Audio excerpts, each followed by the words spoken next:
Your USA student visa is not rejected because of luck. It's rejected because of one decision you didn't even realize you were making.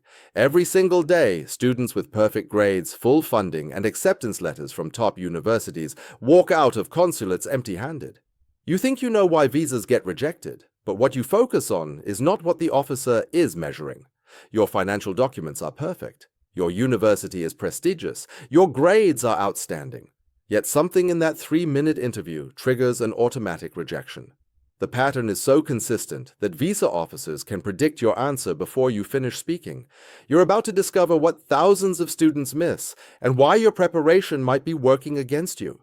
Here's what you need to understand about the visa officer sitting across from you.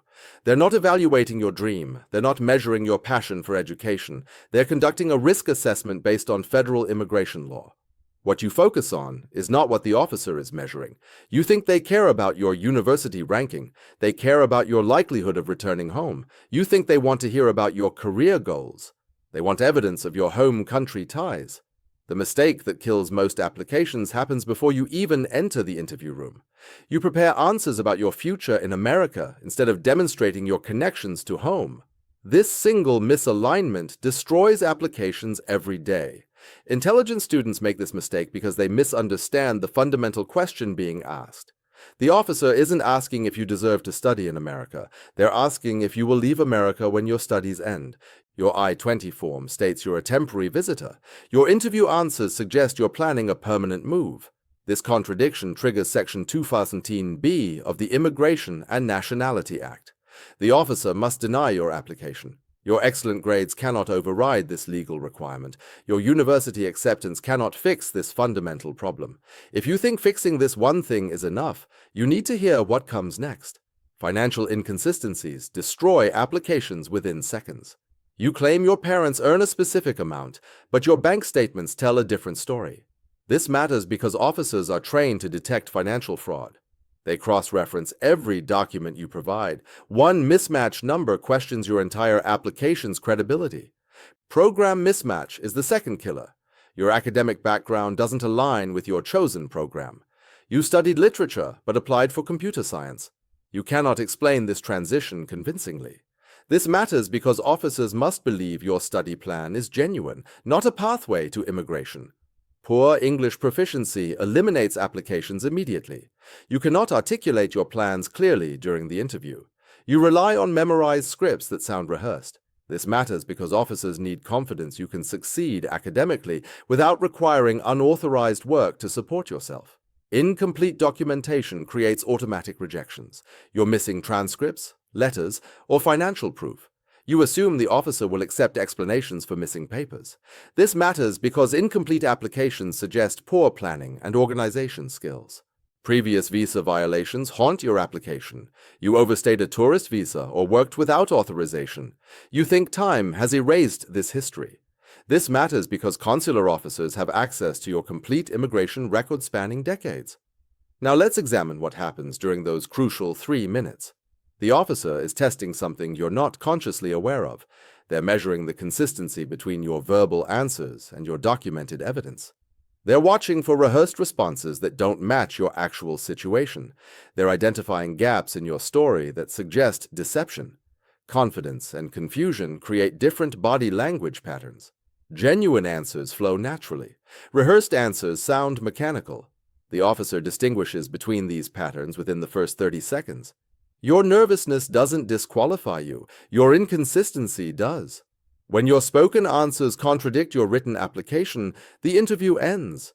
Consistency means more than matching facts. It means your motivation for studying abroad aligns with your personal circumstances. It means your financial capacity matches your stated income sources. It means your study plan connects logically to your career trajectory in your home country. Here are the silent application killers you probably underestimate. Applying to multiple countries simultaneously suggests you're seeking any pathway to emigration, not genuine education. Officers can detect this through various databases and application patterns. Your social media presence contradicts your stated intentions. You post about permanently moving to America while claiming temporary study plans. Your sponsor's income source lacks proper documentation. They claim high earnings but cannot prove legitimate business operations or employment. Your chosen university has a high overstay rate among international students. Officers factor this institutional history into individual decisions. Your academic gap lacks reasonable explanation. You graduated 3 years ago, but never worked or studied since then. Your ties to your home country are weak or poorly documented. You cannot demonstrate significant family, property, or career reasons to return. You underestimate how thoroughly officers research economic and political conditions in your home country. They know which regions have high emigration rates and adjust their scrutiny accordingly. Here's what you must understand about expectations. No consultant, lawyer, or advisor can guarantee your visa approval. Anyone promising guaranteed success is misleading you. Consular officers have complete discretion over individual applications. Their decisions are not appealable, except in cases of procedural errors. Your preparation should focus on honest documentation and clear communication, not rehearsed performances. You cannot manipulate this process through tricks or insider secrets.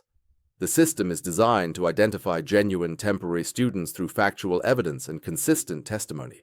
Success requires demonstrating strong ties to your home country that outweigh your potential motivations to remain in America permanently. This demonstration happens through documented evidence, not convincing speeches. Your property ownership, family responsibilities, employment prospects, and social connections must paint a clear picture of your intended return. The mental shift you must make is profound. Stop preparing to convince the officer why you deserve approval. Start preparing to demonstrate why you will definitely return home. Stop memorizing perfect answers about American universities. Start articulating specific plans for using your education in your home country. Stop focusing on your dreams and aspirations. Start documenting your existing roots and responsibilities. Your visa application is not a performance. It's an evidence-based assessment of your temporary visitor status. The difference between these approaches determines your outcome more than any other factor.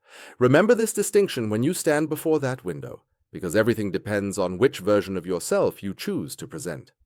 If this analysis helped clarify the reality behind visa decisions, consider subscribing for more fact-based insights into immigration processes. We focus on understanding systems, not gaming them.